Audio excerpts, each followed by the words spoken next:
লালন মেলা সারা দেশের মানুষ যেন আজ কুষ্টিয়াতে। পাখির চোখে আপনাদের ভালোবাসার পেজ হ্যালো কুষ্টিয়া 2.0-তে দেখতে পাচ্ছেন ফকির লালন শাহের 135তম তিরোধান দিবস উপলক্ষে 3 দিন ব্যাপী লালন মেলার প্রথম দিনের চিত্র।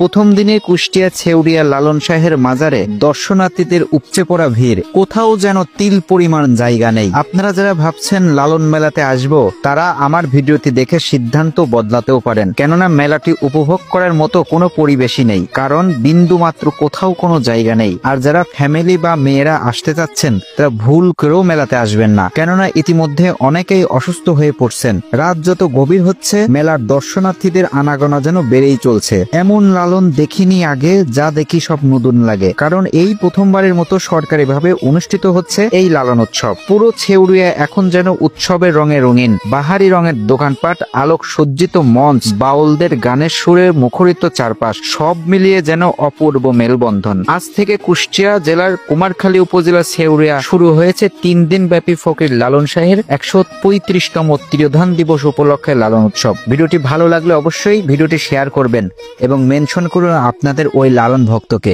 এবং যারা আসতে চাচ্ছেন লালন মেলাতে, আর অবশ্যই কমেন্ট করে জানাবেন আপনাদের মূল্যবান মতামত।